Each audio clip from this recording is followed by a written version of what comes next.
Heyo, Patrick, how you doing, bud? Not too bad at all, buddy. Not too bad at all. So, what have you for me today?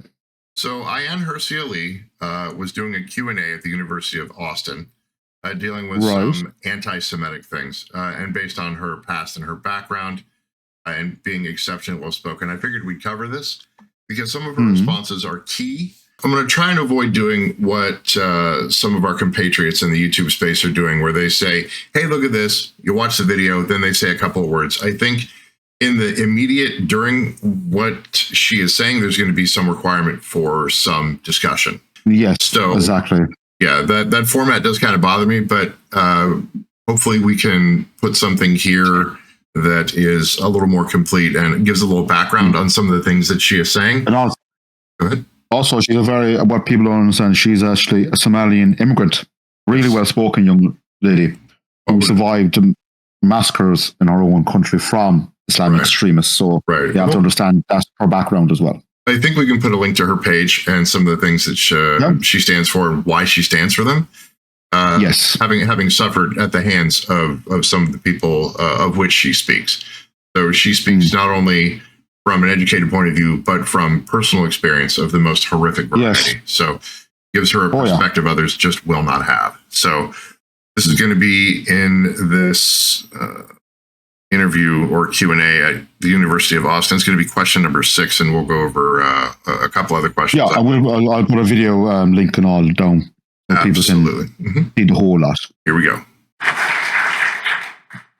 I would like to reiterate the thanks for your time here at the University of Austin.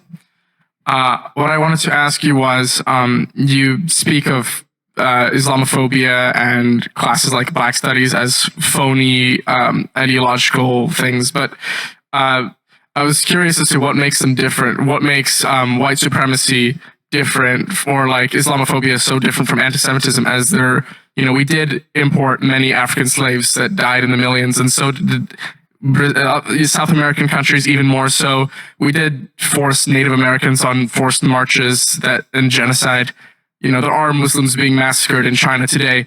So what makes antisemitism so different? Two things. One is we have reckoned in America and in Western European countries, we've had a great reckoning with our past. We've addressed the fact that we engaged in slavery, we fought a war, we ended it.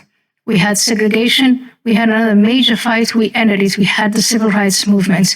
We brought women out of, and by the way, in fighting for all of those emancipations, the people who were heading these fights were constantly quoting from the Bible. They were believing Christians and they were inspired by their Christianity. So that's a pretty interesting point. So we start with slavery. We decide that is unacceptable. Britain actually led the charge on that one. They were the ones that started that emancipation function, right?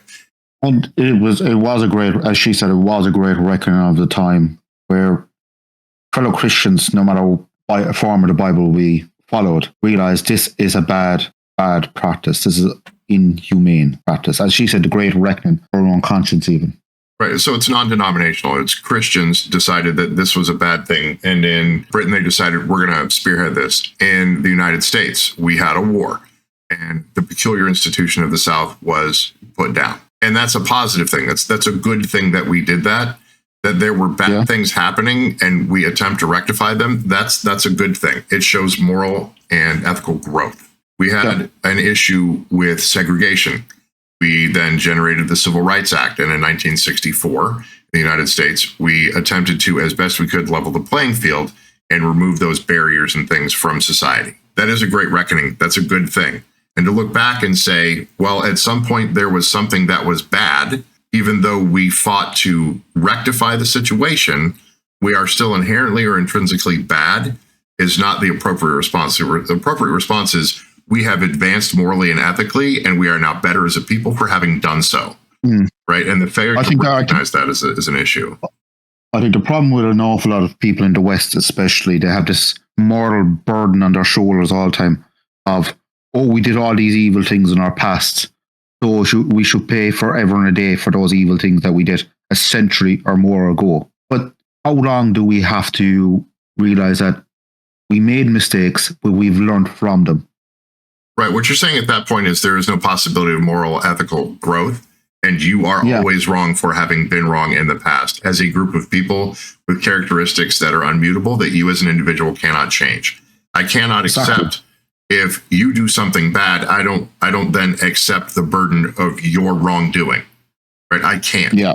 Right? I have agency, you have agency. If we violate that agency and do something that is wrong, violate social mores, then we individually have done that thing.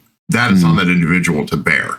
Not that there are groups that are inherently as a group have also done bad things, but I as a group, whatever group I am in, I'm not that group that performed that task. So I can't be accountable. I think a lot of young people, especially this young man and others in colleges, are struggling because they're young people. They struggle with a lot of these big ideas, as they call them.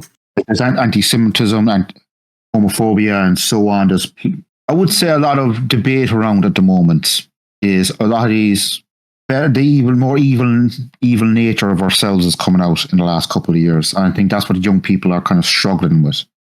Because up to the last, say, 30, 40 years, the West, for the most part, have been pretty stable place to live, for the most part. You cannot discuss some of these concepts. If you even bring the concept up, you're shut down. So not only can we not talk about big ideas, we can't give youth the critical thinking facilities required to manipulate these concepts. If they're brought up at all, you're told you were wrong for even bringing it up. Yes, you have to have debates. You have to kind of sit down with each other and have debates. Right, you need to achieve consensus. You need to have compromise. You need to figure out what concepts are morally and ethically appropriate and which aren't. Even if you bring left or right together, sit down and try to discuss these big ideas. Will they ever fully agree with each other? Probably not. But at least they'll have the open discussion. So they don't dehumanize the other side. Right, I was going to say the same thing. There's othering that happens in those instances, right? You've brought up a concept that makes me uncomfortable. And since it makes me uncomfortable, we stop the conversation and we both have our own truth and we both get to be right. But then reality will intercede at some point. It has to. But we also have to realize that we do not want to step backwards in hatred either side. Because we all know through history how this ends. It's been played many times before. All right, let's get back to Ms. Ali. Number one, we had that reckoning. Number two, anti-Semitism is the oldest hatred in humanity, and you find it, believe it or not, across the entire world. Yeah, it's ubiquitous. It is a problem. Disliking a group of people because they have a religious bent is really, really not a great thing. And on top of that, before modernity, a lot of your individual identity was wrapped up in it. I'm a Christian I am an Irishman. I am a Christian. I'm an American. I'm Jewish. I am from the UK, right? It's you don't just practice religion in the old form. You were that thing. Yeah. And we kind of move, I would say for the most part in the West, we've kind of moved forward with that since the tragic events during World War II. She is right. When the oldest form of hatred is antisemitism, has been going around the West well before the foundation of the Roman Republic, if not longer. In this modern age, I think what's happening is if you criticize Israel, being deemed as anti-Semitic, which I think is a disservice, because you can be critical of a state and leave the people out of it. I think unfortunately, a lot of this stuff has been wrapped up. As I always try to say to people, criticize the state, not the people.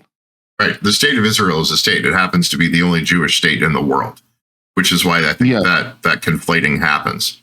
Right. If that government set does a thing, then that government set can be held accountable.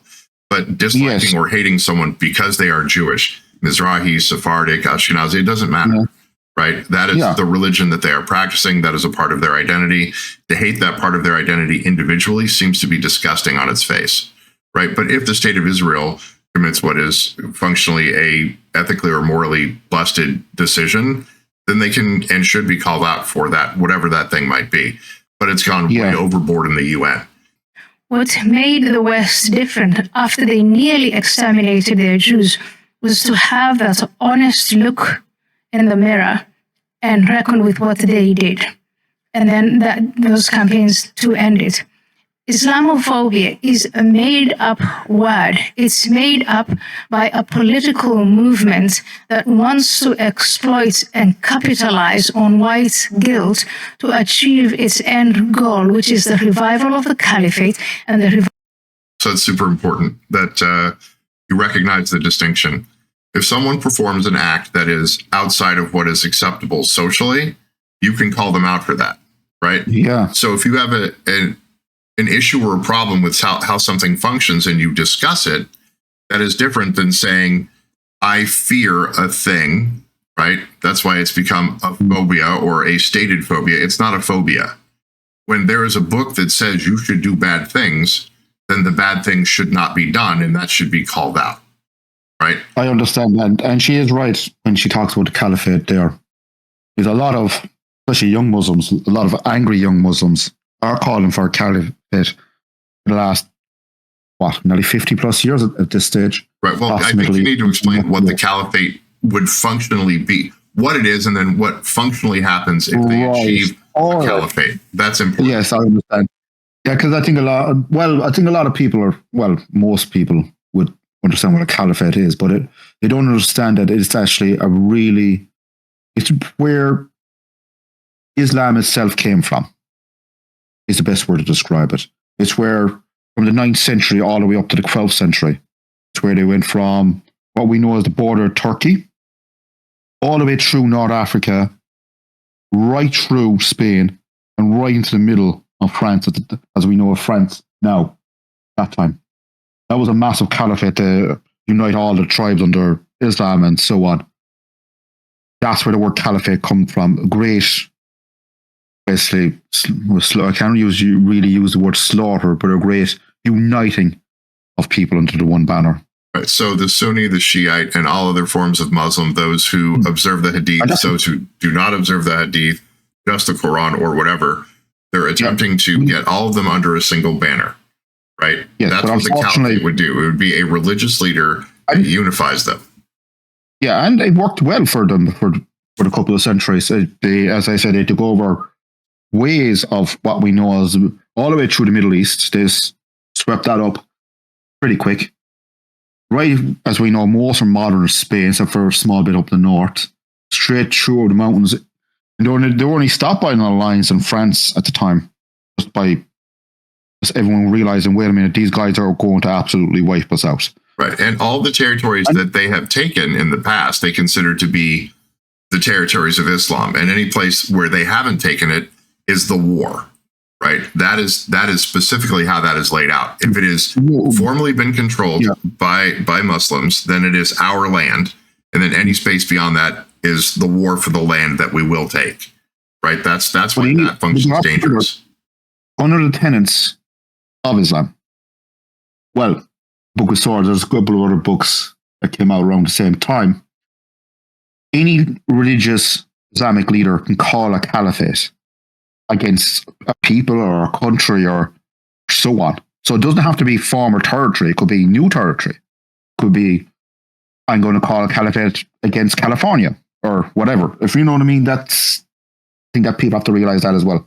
So it's kind of, it's a very broad stroke. It's not just their own land. Well, I think that might be a mischaracterization, actually. So from what I understand, the caliphate is if they can unite under one leader, the caliphate, right? Yeah. There's another word for declaring a place. Jihad. Jihad. Jihad, caliphate, depends. They're roughly used interchangeably. Depends on the leader at the time, or whoever's leading the madness at the time. That's the only word you could describe it sometimes. Like I'm thinking of Syria and so Islamic State and so on. It's a lot of older religions like Christianity and so on. We've did this, but we moved on since the 12th century. But they haven't. And I've always gone back to this point. They're a culture that is constantly stuck in the past. They don't want to evolve. They don't want to integrate. They don't want to take on the traditions of a new country. For the most part. Right. It's a lack of assimilation, which causes other issues as well. So, Yeah. all right, let's get back to Miss Ali. Bible of the Caliphate is to convert all of us into Islam, whether we like it or not. Those of us who refuse to do that, we will surely be beheaded. I'm sure I'm on top. And that is their end goal. And so they're exploiting these Western part of subversion. This is just a guest speech, but I wish that at some point someone here could start a lecture series on subversion, on active measures, on asymmetric warfare. That would get you interested in what it is that the Islamists are doing and how they've become so successful against these great nations with this incredible military and economic structures. And yet the Islamists are winning. Islam is spreading. Yeah, it's a guilt issue. We're taking on that guilt, and it's not a good thing, and it's being specifically targeted. But she is right in a lot of ways. Like, the PR machine is absolutely fantastic. Now, don't get me wrong. They do horrendous crimes. But they're really, really good at covering up those crimes. Where, unfortunately, the West cannot seem to get a handle on it. They cannot just say, look, not say this, or you cannot broadcast this, you can't do this, you can't do that. As she said, it's a very old way of winning a war. Yeah. There's many ways of winning a war, and she described a very cost-effective way of winning a war. If you can convert a part of an enemy nation, wherever it be in the world, onto your side, and create a third column, that creates massive issues, as the US found out during 9/11 and so on. Yep. 100%. All right, we'll get back to Miss Ali. Doing better today than they were doing in 2001 after they hit us and we invaded Afghanistan. They've got Afghanistan back. They have Iraq back. They have Syria. And these Muslim governments are they're shaking in their boots. They're worried about what could happen to them because of the Islamist movement. And that's why the Islamist movement came here.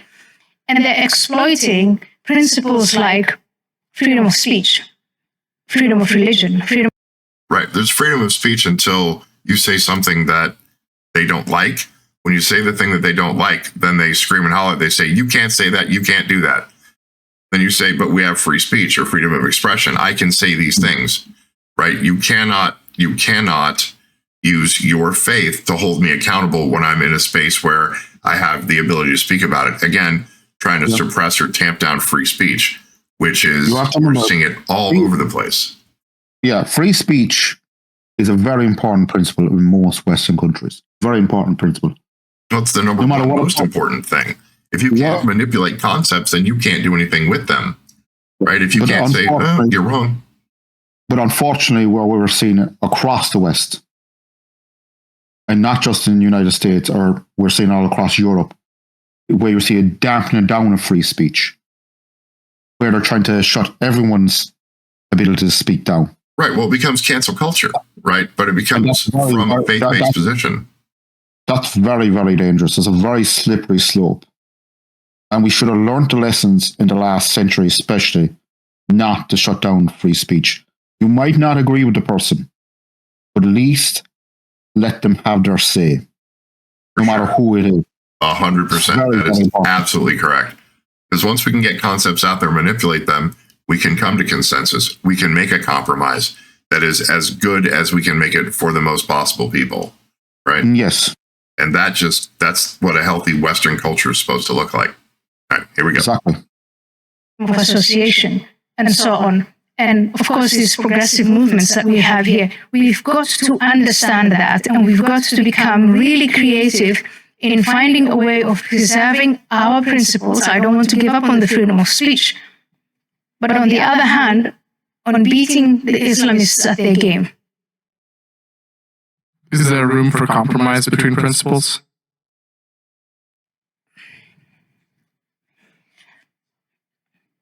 If I want to kill you and behead you, unless you convert to the religion I dictate, what would be the place of compromise? There is zero compromise in that space. There's none. If I tell you I end your existence unless you do this thing, then that is a gun to your head. You do not have any kind of choice there at all. You have zero agency. So what she's saying is I will remove your agency unless you do the thing, right? Then your agency is gone in either case. You're either dead or you're at least saying that you're paying homage to whatever it is I have told you to pay homage to, right? Yes, but you also have to, I think what an awful lot of these young people don't quite realize or don't understand is they've never been in any of these countries. They do not know what it's like to live in the Middle East, in a Muslim state. I've known plenty of guys from my country who've lived and worked all over the world in different industries, where they have lived in heavily populated Muslim countries that are 100% Muslim run. And they have often seen guys taken out of the house and shot in the back of the head. Yeah, just atrocities. Mm-hmm. Yep. Yeah. And also how little rights men and women have in these countries. Right. It's not just the women who have no rights. It is also the men. You will pay homage. You will do the thing. Or, you know, we will do something about you not doing the thing. Yes. And what the West has to realize is this is a fate and a people who have not moved past the 12th century, do not want to move past the 12th century.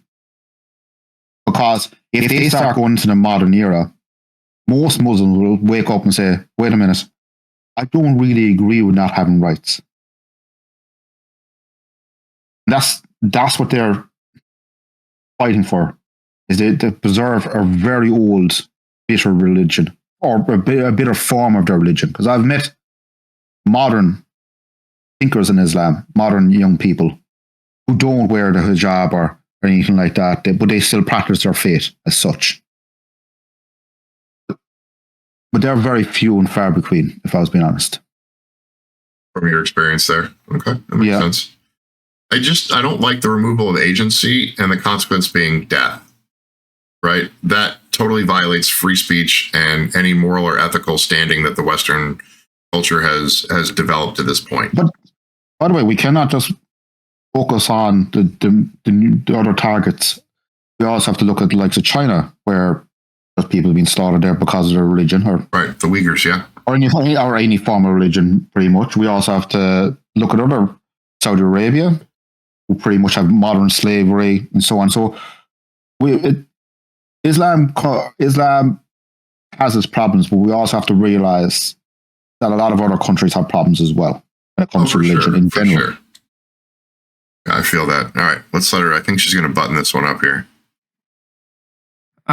Well, I would not mind converting, as I myself am an agnostic, so have no faith, have no established faith. However, I understand that some people would not share that vision. So, let's play with this thought for a while. There's a time and a place for everything, and for some of the people, say in places like Africa, we don't talk about this, but Islamists are active in Africa and violently so. If you're a Christian in Egypt or a Hindu in parts of Pakistan, and you have someone looking at you and saying, you'll either lose your head or you convert to Islam, it makes sense to consider converting to Islam. But here today, for us to have the attitude of, well, we'll see what happens, and if we get to that point, I'll just convert, I will say, are you sure? Maybe you want to get educated on what would happen once you convert. What would your life be like, and the life of your sisters and women? What would they do to the Jews? He has said, this man, I repeat it, he said they're bacteria and they're microbes. And in the video that I showed you, they made it very clear it has nothing to do with Palestine. It has everything to do with them being Jewish. So they are going to annihilate the Jews. Will you stand by and watch that? Maybe I should give introduction to Islam and Islamism as a lecture series. And once you understand what it's all about, you might develop a backbone. I don't know if it's about developing a backbone, but developing an understanding would definitely give you better tools. I've met plenty of young people like this young man who says, I'm agnostic, so I don't really have any dog in this fight, as they say. A lot of people have literally died on that cross. But she's trying to get through to these young people, no matter what where they fall on their fate or lack thereof, is once the guy comes banging your door, the gun. It's too late. It's way too late. Too late. Way too late. Mm-hmm. And plenty of minorities all over the world have figured that out the hard way. Well, I don't know. What's a minority anymore, right? Yeah, but as we've seen all through time, is most people sit by, watch their neighbours being dragged out of their houses, and say, "Oh, we're shocked. Where does this suddenly all come from?" It's not sudden, as she would say there. It's not sudden. It builds up over time. Mm-hmm. It's too late when your neighbour is being dragged out the door, or you're being dragged out the door. Ship has sailed. They've already taken your state. Yep, and we've talked about this before. We were talking about the UK, where when people put up the Union Jack or the Order of St. George, and they're told that is not appropriate, it means that country is occupied. If you cannot hold the flag up in your own country and say, I am proud to be a citizen of the UK, and if they tell you that's wrong, well, then you're in an occupied place. That's all there is to it.